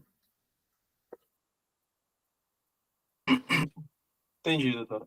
Eu acho que tem muito essa questão, como você está dizendo mesmo, e você carregar uma culpa que teoricamente não é sua, né? É bem interessante como você colocou, porque as coisas acontecem independente da gente, né? A gente tem essa sensação de que a gente é muito importante e que a gente vai definir muita coisa, mas não é bem assim. Eu acho que esse pensamento realmente ajuda muito, assim, você ter comentado isso. E é interessante saber que, mesmo uma pessoa que já tem mais prática, é isso que eu acho interessante na parte do paliativo, das pessoas que eu tive contato, né? Que vocês conseguiram se despir dessa questão do... Porque o médico, ele aprende a... Não é que ele aprenda a trabalhar só, mas ele aprende, ele é cobrado a ele resolver as coisas, né? Você, como estudante, se você é aquele estudante que você não está conseguindo resolver, já tem a pressão dos colegas, mas o cara nunca resolve, é muito lerdo, não sei o quê. Então, você meio que vai na esteira sendo moldado a ser uma pessoa de resolução. E aí, quando você cai num momento desse, de que você tem que resolver né, você tem que resolver ou decidir uma coisa tão grave, né, da vida do paciente, aí você fica, poxa, será que eu vou matar o paciente? É nessa hora que todo mundo tenta tirar o corpo fora, né? Eu acho que falta um pouco dos médicos não especialistas no paliativo, de entender que não é demérito nenhum você pedir uma opinião, né? Pedir uma ajuda. Cara, eu não tô sabendo isso aqui, não. Como é que tu pode... O que é que tu acha aí, né? Mas a gente tem muito essa sensação, né? Eu digo por mim, e eu já vi colegas também, tanto colegas mais experientes como os colegas mais novos também, nessa mesma sensação, né? Mas essas aulas são essenciais por causa disso, porque a gente, teoricamente, está tendo uma prévia sem a gente necessariamente estar no caso, né? Mas acredito que vários colegas que estão aqui já passaram por situações algo semelhantes de ter que decidir, né? E essa sensação que a gente fica, poxa, e aí? Como é que eu faço isso, né? Exatamente. Eu acho que eu já compartilhei aqui. A gente tem ainda alguns minutos, gente, que para abrir o podcast para vocês, que tem um horário. César, que horas é que vai estar livre aqui para o pessoal responder? Só um minutinho que eu vou já postar aqui, doutor. Não, é só para saber a partir de que horário, que saber quanto tempo aqui eu posso ter de discussão. Você tem mais 20 minutos. Pronto. Pois então, eu queria só fazer aqui uma parte. Pode falar. Que a senhora estava falando, e o Marcelo também falou, quando o paciente é mais jovem, a gente tende a ser um pouco mais invasivo. Mas eu acho isso natural. Porque a gente sabe que quando o paciente é mais idoso, é mais frágil, realmente o prognóstico é pior. A gente sabe que isso é verdade para várias situações clínicas. E, assim, quantas vezes a gente não se surpreendeu? Eu me lembro aqui das primeiras aulas de um caso lá da HGF, que a senhora mesmo se surpreendeu com o resultado do paciente. Eu acho que a gente tem que, sabe, tem que dar essa abertura, de dar uma chance mesmo. Às vezes, a hora de investir é aquela. Se você deixar passar aquela janela, você pode não ter mais outra oportunidade de fazer uma intervenção que vá modificar. Então, assim, eu acho que, na minha prática profissional, né, eu tenho mais de 25 anos de formada, eu nunca me arrependi de ter insistido, sabe, assim, o que você tem que ter bem claro, assim, é uma questão bioética de você não prejudicar, de você não infligir, assim, um sofrimento que, se você sabe que realmente vai ser desnecessário, mas você não ser obstinado, né, mas, assim, existem situações que às vezes, você tem que, entre aspas, arriscar um pouco, porque, às vezes, é aquela oportunidade que tem, e se é uma pessoa mais jovem, se o paciente é mais jovem, eu me sentiria muito mal se eu não insistisse, assim, um pouco, se eu achasse que realmente existe uma chance, né? Não, o negócio é você caminhar nessa linha tênue aí entre não prejudicar o paciente, assim, não se obstinar, não fazer medidas heróicas que, na verdade, às vezes não é benéfico para o paciente. Mas quando você, de sã consciência, acha que eu acho que você não pode se culpar se você tentou. Sim, eu acho que você falou isso, Petrúcia, é o que eu ia compartilhar com vocês. Acho que eu já falei aqui, não sei. Uma das coisas que me fez fazer cuidado paliativo era, na época que eu tinha terminado a residência clínica, eu dava plantão lá no primeiro andar da emergência do HGF. Tinha os pacientes da neuro e da vascular. São pacientes, são bombinhas relógios, ali estão estáveis e tudo, mas para não estar daqui para ali. E aí eu passava, na hora que eu chegava no plantão, eu passava uma visita nos leitos, perguntava para a equipe de enfermagem quem eram os pacientes que estavam mais graves, eu passava nos leitos, e aí eu via, na minha avaliação, às vezes meu Deus do céu, esse paciente está péssimo. Esse paciente tá ali o prontuário, né, ia lá, eu falei, e assim, o paciente ou familiar alheios ao que estava acontecendo, a gravidade, não tinha nada no prontuário falando sobre ter sido conversado sobre isso, muitas vezes, e não tinha nenhum tipo de restrição de tratamento, limitação de tratamento. E tinham vários pacientes lá que não eram tão idosos, tinham 50 e poucos anos, paciente vasculopata, enfim. E aí, só um instantinho. E aí, eu ficava assim, meu Deus, eu espero não ter que entubar esse paciente essa noite, porque eu acho que se eu entubar ele for para a UTI, ele não sai mais. Mas eu não sabia por que eu achava aquilo. Eu não tinha um dado objetivo que justificasse por que eu achava aquilo, né?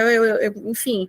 E aí aquilo ali começou a me incomodar muito. Eu via vários casos, eu falei, meu Deus, mas por que eu acho isso? Eu não consigo dar uma justificativa. Tá, é um paciente grave, tu tem várias comorbidades e tudo, mas tá, e o que eu vou fazer? Então, assim, aí eu descobri que existia cuidado paliativo nessa época, que tinha uma residência, na época não tinha aqui, e aí acabei fazendo prova para fazer fora, mas para isso, para que eu pudesse ter mais critérios para decidir ou não pelo tratamento. O que eu tenho na literatura? O que me embasa? O que me respalda? E aí, a partir disso, a gente consegue tomar decisões mais prudentes. A idade, ela, com certeza, ela acaba sendo um influenciador. Se eu tenho as mesmas patologias no paciente, um de 30 anos e outro de 60, o de 30 anos ele vai ter bem mais chance de evoluir de maneira melhor, né? Ele tem uma reserva maior. Só que a idade também, ela acaba sendo um dos fatores, né? Aqui a gente sempre leva em consideração, né? A gente olha para a questão da funcionalidade, né? A funcionalidade é importantíssima.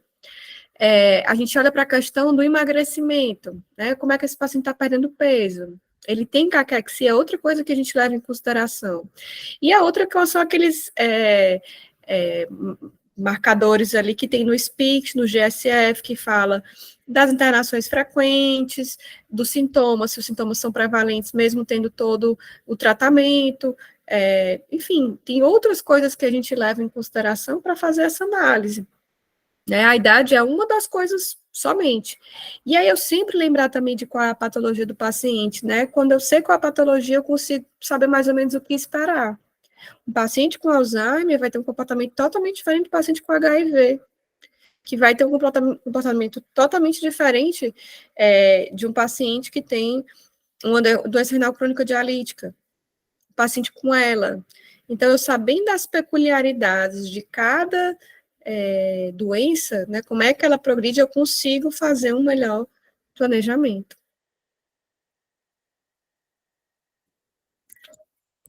Em relação a esse caso, gente,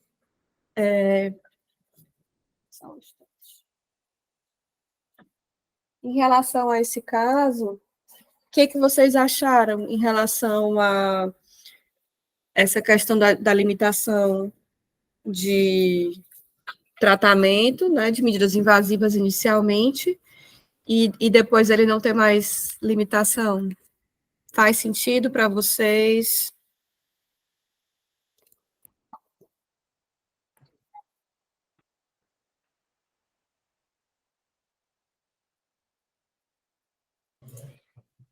Aí mostra a dinamicidade, né, da evolução do paciente, né? Essa questão voltando aqui um pouquinho, doutor, rapidinho, essa questão da idade. Porque é uma coisa meio contraintuitiva, né? Assim, a gente pensar que o jovem teoricamente vai ter mais sobrevida, né? Acho que até por isso que a Petra estava comentando também, que a gente fica nessa sensação de querer investir. Mas, assim, a gente vê que se for se basear só na idade, você não consegue pegar muita coisa, né? Você vai ter que ver o contexto, como a senhora vem comentando pra gente, né? E aí, voltando para o caso, é bem curioso, né? Que quando a gente vê o paciente ali, você vê a foto dele, e aí, a depender de algumas medidas que você faça ou deixe de fazer, talvez ele melhore, né? Dependente ou não de você. E aí, eu acho que a grande questão é você se sentir, você ter essa coisa incômoda, né? Poxa, e aí, será que que eu faço? Será que eu não faço? Porque aí você vai meio que tentar buscar uma melhor opção, né? E aí é muito curioso esses casos, que você vê o paciente, teoricamente, você fala assim, cara, esse paciente não vai passar dessa noite, não. E aí o paciente está PS de 60, né? Voltou teoricamente a ser mais funcional. Aí como é que explica isso, né? Será que se entubasse ele, será que se fizesse essas coisas ele não poderia era piorar, né? Como ele estava no momento? Então, eu acho que o que eu vejo de mais, assim, difícil, de conflitante, é você saber essa linha tênue de falar assim, cara, eu não vou fazer, vou segurar um pouquinho. E pode ser que ele me surpreenda, ou então vamos ver como é que vai ser, né? Porque também eu acho que é da formação também, né? A gente não aceita essa sensação de, eu não quero que morra na minha mão. Mas aí será que o colega teria feito diferente? Será que eu fiz alguma coisa de errado? Então, querendo ou não, a gente tem essa culpa, né? Por mais que você talvez não pense, mas você carrega. Não tem jeito. A gente é ensinado a questão do curar, é curar, é curar. Até que tudo o pessoal fala assim, mas não tem um remédio para isso? Não tem uma coisa que possa fazer? Uma cirurgia não resolve, não? Gente, às vezes não resolve. Né? E aí você tem essa noção de que você não fazer uma intervenção pode ser melhor para o paciente, até você conseguir desconstruir isso, né, da nossa cabeça, é complexo. É muito delicado isso. Exatamente. E é engraçado que a gente vê vários pacientes, quando a gente começa a acompanhar, os pacientes ficam ótimos, porque a gente controlou sintomas. E aí vem aquela sensação, meu Deus, mas agora o paciente está melhor, será que não dá para voltar a químio? Ele está bem porque ele interrompeu a químio, ele está bem porque a gente está fazendo várias medicações para ele ficar confortável. Né? E aí, mas aí existe essa pendulação da família, às vezes da equipe, da própria equipe. E é engraçado, a gente às vezes recebe alguns pareceres tipo assim, pedindo para a gente reavaliar e ver se a gente volta atrás. Às vezes, sim, a gente vai voltar atrás, como é o caso desse paciente, porque ele agora está num outro momento de doença, ele conseguiu ganhar uma reserva, ele, através da medicação, tratamento modificador de doença, ele teve uma melhora, que foi sustentada, né, a gente ganhou tempo hábil, aí a TAV aumentou o CD4 dele, diminuiu a carga viral, que era o que eu não teria tempo hábil se ele tivesse intercorrido naquela hora, para conseguir ter o tempo de melhorar os exames dele, né. Agora tem outras situações que é por conta do manejo de sintomas, e o tratamento modificador de doença, ele estava sendo mais prejudicial, a químio piora, dependendo da medicação, piora bastante, né? Aí, num daqueles trabalhos que eu trouxe na aula de paciente com câncer, a gente viu que a sobrevida dos pacientes com câncer de pulmão, que ficavam acompanhando cuidado paliativo, em vez de fazer o tratamento oncológico, a sobrevida era maior.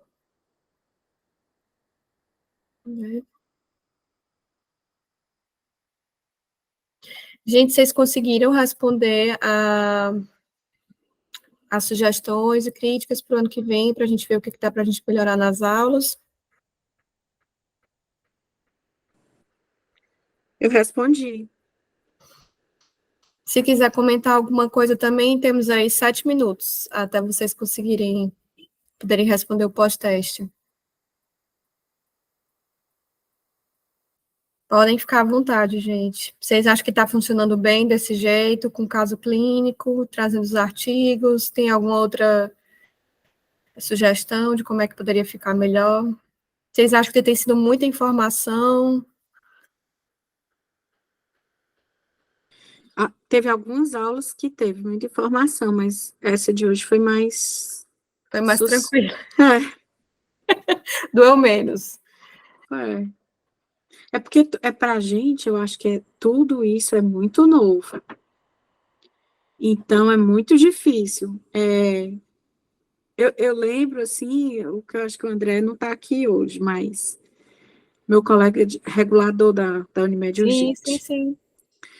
Mas, assim, no começo, eu sabia que ele ia achar aquilo desconfortável, porque a gente meio que, no começo, assim, a gente, poxa vida, assim, tudo que a gente pensa que é para fazer, não é para fazer.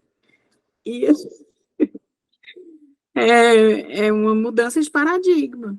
Então, por isso que é assim, não é só porque é muito conteúdo, é porque é doloroso o conteúdo. É um conteúdo muito diferente do que a gente está habituado, né?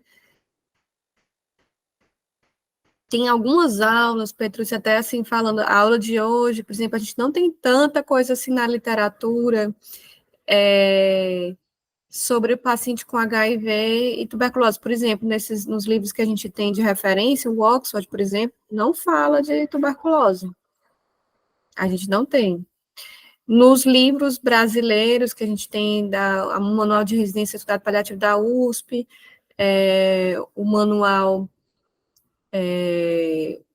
o brasileiro não tem falando, né, assim, não tem muita coisa, então fica uma aula mais sucinta, né, eu peguei os artigos que tinham mais informações, eu tento trazer aqui as coisas mais objetivas para tentar tornar mais palpável a aula, né, mas, por exemplo, tinha pouco conteúdo, agora quando você vai para escalas gerais, aquela primeira aula, que eu acho, assim, para quem está vendo cuidado paliativo a primeira vez, eu acho que é muito conteúdo, né, porque é a mudança de paradigma ali na primeira aula, e eu não consigo fazer uma primeira aula diferente.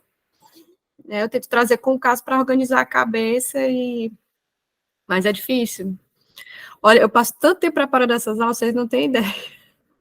Como é que eu posso facilitar o aprendizado? Mas é difícil. Eu imagino que requer muito trabalho, mas eu acho que o trabalho está sendo excelente. É difícil eu conseguir lembrar, assim, de um curso que seja, sei lá, tão importante, com tantos conteúdos, assim, relevantes mesmo, que engajam e que realmente traduzem em aprendizado. Fico muito feliz, Petrúcia, muitíssimo obrigada. No ano que vem, a gente vai mudar um pouquinho, eu acho que vai ser mais confortável, sabe, as aulas a partir do próximo ano, porque talvez a primeira nem tanto, porque a gente vai falar muito sobre a parte de autonomia do paciente, como é que a gente faz uma avaliação, a questão de a gente suspender ou não iniciar algum tipo de tratamento, tipo, eu entubei o paciente, ou eu comecei a fazer diálise, mas eu estou vendo que não está dando certo, e aí, eu posso suspender? Como é que é do ponto de vista legal, ético, e como é que é do ponto de vista prático, se eu vou fazer uma extubação, eu posso, como é que, legalmente, e na prática, como é que eu faço? Então, eu vou trazer alguns casos, enfim, vou falar sobre isso na primeira aula, acho que talvez traga algum desconforto, mas as outras aulas, em geral, vai ser mais falando sobre manejo de sintomas. A gente vai ter aula sobre dor, a gente vai ter 3 módulos de dor, vai ter uma aula sobre dispneia, outra sobre náuseas, vômitos, constipação, diarreia, obstrução intestinal maligna. Então, acho que assim, vão ser aulas mais confortáveis, em que a gente não vai desconstruir tanta coisa como foi aqui, né? Ou falar sobre as doenças especificamente e trazer os artigos, o que tem de mais novo na literatura, eu acho que é mais desconfortável. Imagino que uma aula que fale sobre extubação vai ser particularmente difícil. A primeira aula do próximo ano eu acho que vai ser puxada, mas depois melhora. Doutora Lívia, Oi, César. o teste está liberado, tá? Pronto, gente, podem preencher e aí a gente comenta. Link no chat.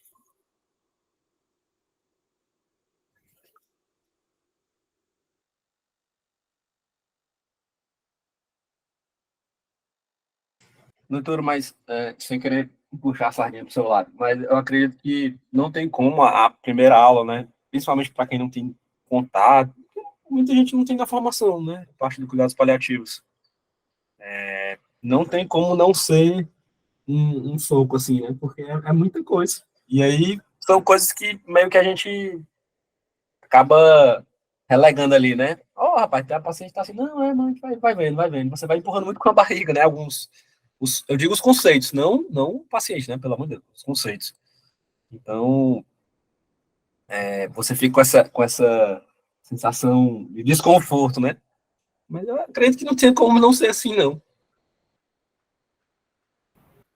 Aprender dói. É. É por isso que o bebê já nasce chorando, né? Não tem pra onde correr. É.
Eu estou vendo aqui vocês falando, Thierry e Marcelo, no chat.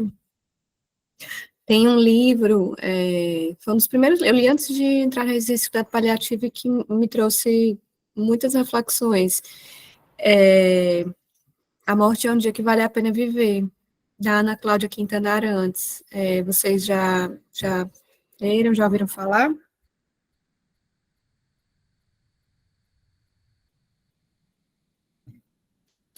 Tu já leu ou já ouviu falar, Thierry? Ah, Thierry, já leu, excelente. Marcelo, não. Vale a pena, eu acho que faz a gente pensar bastante. Isso, ela tem exatamente uma palestra no TED. Isso. É muito bom.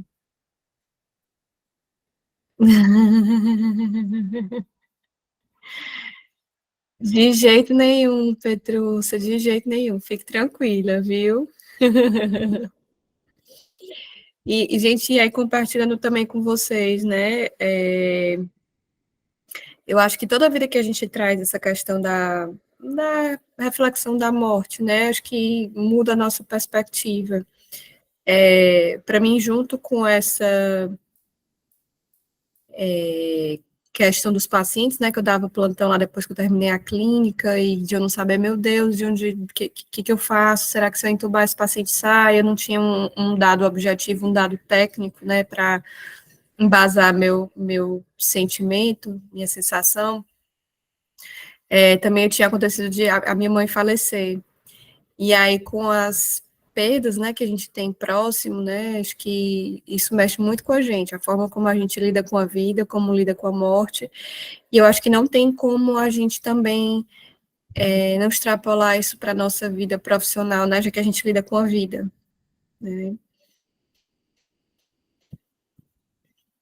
A Roda da Vida, maravilhoso, maravilhoso, eu li, Petrúcia, esses últimos melhores dias da minha vida eu não conheço, já vou anotar aqui, velho. É do Gilberto Dimenstein, Lívia. É o criador daquela plataforma de notícias, Catraca Livre. Sim, sim, sim. Ele tem uma visão bem legal, porque ele era o paciente, um jornalista portador de um câncer em estágio já, né, de terminalidade. É bem interessante, ele é bem realista quanto a vida dele e é o que ele sente e passa durante toda a jornada. E ele foi o paciente da doutora Ana Cláudia. Foi a doutora Ana Foi. Cláudia que avaliou ele. Tá aqui anotado já. Eu li Petrúcia Roda da Vida, maravilhoso.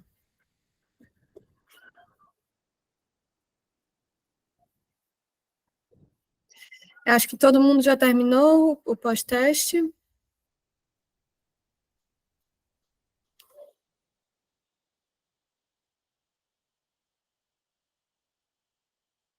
Ah, você compartilhou aqui foi o TED, né, da Ana Cláudia. Maravilhoso, gente, vale a pena.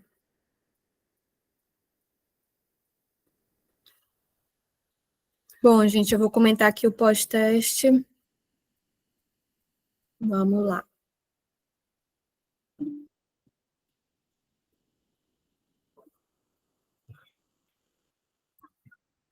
Sobre os pacientes vivendo com HIV e ou SIDA, marque a alternativa correta. As 3 acima estão corretas. O uso da TAV revelou que pessoas infectadas pelo HIV estão predispostas a um início mais precoce e a taxas mais altas de cânceres não definidores de SIDA. B. A TAV transformou a infecção pelo HIV numa doença crônica com menos mortes devido a infecções oportunistas, levando a malignidade a ser uma causa crescente de morte na fase avançada da SIDA. C. Linfomas não Hodgkin são malignidades definidoras de SIDA. As 3 estão corretas. Sobre o final da vida nos pacientes com SIDA, marca a alternativa correta. Nenhum item está correto. Item A, existem critérios clínicos para retirada da TAV no final da vida. A gente viu que não tem.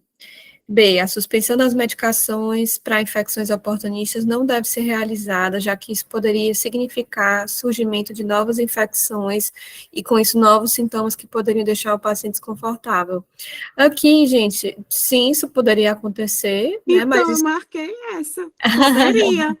Oh, gente. Mas eu acho que o que você está errando é a questão do português, porque isso aqui é um dos argumentos que ele coloca assim, ó, uma das coisas a gente não deve pensar em suspender por conta disso, porque ele pode piorar sintomas, mas não deve ser realizada, entendeu? A suspensão não deve ser realizada. Ela pode não ser realizada por conta disso. Meu Deus do céu. Ai, que ódio. No cuidado paliativo, não dá para a gente tudo assim, deve. É muito raro a gente ter alguma coisa assim que deve na risca, porque tudo a gente vai individualizar, né? Entendi. Ó, doutora Lívia, a senhora é malévola, viu? Como é que faz o item desse jeito? Preste atenção nas próximas. A pobre Petrucinha cai nessas daqui. Aí eu falo assim, gente, não é possível. Eu entendi isso. Como é que eu ainda erro isso? Mas, olha, você vai ver, preste atenção nos próximos, você não vai mais errar, você vai ficar atenta agora nessas palavras, no pode, no deve, para as próximas Toda vida eu penso isso e toda vida eu me dou mal. Ó, aqui vamos ver o item C, ó.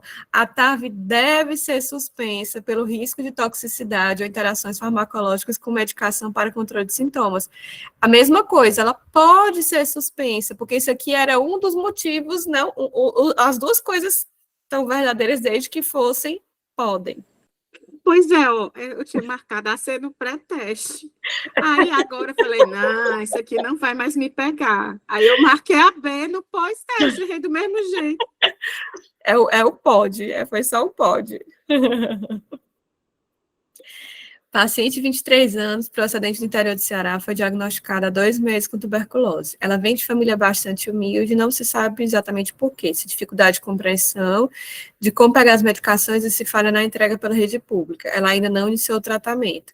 Ela chegou ao hospital emagrecida, perdeu 30 quilos nos últimos 3 meses, está bastante debilitada, não consegue permanecer sentada por dificuldade de sustentar o tronco e dispneica. Ela é atendida na emergência após colocada em máscara reservatória 50% hidratada, passa a ficar com saturação 96%, frequência cardíaca 120, frequência respiratória de 24 e PA de 60. Realizada tomografia de tórax que evidencia grande cavitação em tórax direito, que compromete praticamente 2/3 do pulmão. Ela vai para a enfermaria, onde inicia o tratamento para tuberculose. Após 5 dias, evolui com insuficiência respiratória aguda. Marca a opção correta. Letra A. A paciente, vamos marcar logo a correta. B, conversando com a família, deve explicar sobre a ausência de benefícios e procedimentos invasivos, deve ser priorizado as medidas de conforto. Vamos comentar cada item. A paciente deve ser entubada por tratar de intercorrência aguda potencialmente reversível e ainda estava no início do tratamento. Eu nem vi ainda as respostas de vocês. Eu acho que muita gente marcou esse item A. Alguém quer comentar já logo essa questão? Que eu acho que deve ter trazido dúvidas. Esse caso é um caso real. Eu peguei essa paciente. Aqui, gente, tá, é uma intercorrência aguda, potencialmente reversível, será? Primeiro, essa paciente, se a gente fosse tratar para tuberculose, quanto tempo a gente precisaria para que ela conseguisse ter uma resposta ao tratamento? Ela aguentaria passar por semanas, meses, né, de ficando no UTI, entubado, ventilação mecânica, depois traqueostomizada, sendo que ela já não tinha uma reserva, ela estava caquética, ela estava acamada, né, ela não conseguia nem sustentar o tronco, e ainda tinha, assim, um pulmão que estava praticamente todo destruído, né, então, assim, essa paciente, mesmo que eu fizesse tratamento para tuberculose para ela, mesmo sendo no começo, ela não ia ter tempo hábil para conseguir sair daquela intercorrência, tá? C, nesse caso, não há um caminho ideal a ser seguido, a decisão de proceder ao nome de desinvasão deve ser compartilhada com a família. Aqui, gente, a gente tem essa coisa técnica já, assim, que se sobrepõe, né, quando a gente vai colocar dentre as possibilidades para a família, essa paciente, ela não consegue sair da UTI, ela não tem tempo hábil.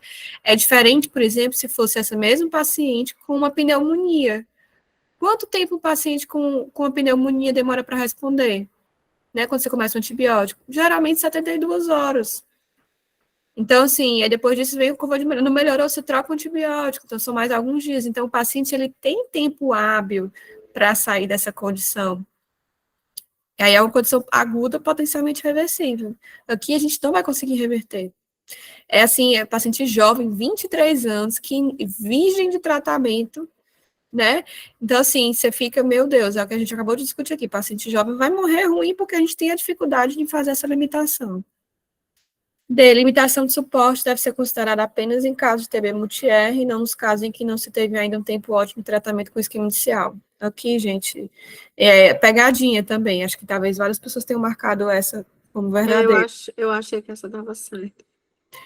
Pois é, a gente não tem, mas tu conseguiu entender, Pedro, essa questão da gente não ter o tempo hábil, quanto tempo a gente vai precisar para que ela responda ao tratamento para tuberculose e ela ficar naquela UTI já caquética, já acamada e com uma lesão praticamente no pulmão inteiro, de um lado. Conseguiu entender essa parte? Não, eu consegui entender, mas é difícil a gente achar que não deve dar uma chance para, sei lá. Depois você vai me dizer que foi que aconteceu com essa paciente. Não, essa paciente, ela faleceu. Mas ela não foi entubada. Não foi entubada. Ela ser entubada significaria ela ficar ali ainda um tempo na UTI, né? E evoluir com disfunção renal, ia ficar em droga vasoativa, e só intercorrência uma atrás da outra, sendo que eu não teria o tempo para que ela pudesse responder ao tratamento para tuberculose.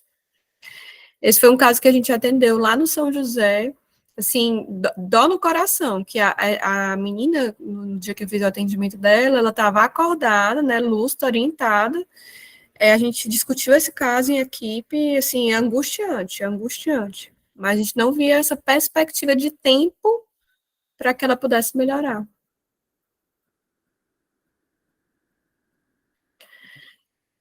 Sobre os benefícios de uma abordagem paliativa no cuidado dos pacientes com tuberculose multiresistente, marque a alternativa correta.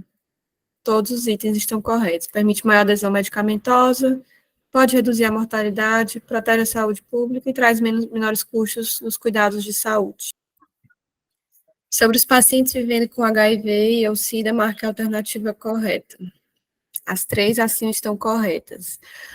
O uso da TAV revelou que pessoas infectadas pelo HIV estão predispostas a um início mais precoce e a taxas mais altas de cânceres não definidores de SIDA. B. A TAV transformou a infecção pelo HIV numa doença crônica com menos mortes devido a infecções oportunistas, levando a malignidade a ser uma causa crescente de morte na fase avançada da SIDA. C. Linfomas não Hodgkin são malignidades definidoras de SIDA. As 3 estão corretas.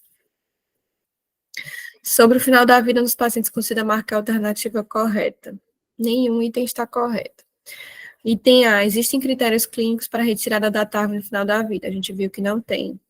B. A suspensão das medicações para infecções oportunistas não deve ser realizada, já que isso poderia significar surgimento de novas infecções e, com isso, novos sintomas que poderiam deixar o paciente desconfortável. Aqui, gente, sim, isso poderia acontecer, né? Então, Mas eu marquei essa. Poderia. Gente. Eu acho que você está errando é a questão do português, porque isso aqui é um dos argumentos que ele coloca assim, ó, uma das coisas a gente não deve pensar em suspender por conta disso, porque ele pode piorar sintomas, mas não deve ser realizada, entendeu? A suspensão não deve ser realizada. Ela pode não ser realizada por conta disso. Meu Deus do céu. Ai, que ódio. No cuidado paliativo, não dá para a gente tudo assim, deve. É muito raro a gente ter alguma coisa assim que deve na risca, porque tudo a gente vai individualizar. Né? Entendi. Ó, doutora Olivia,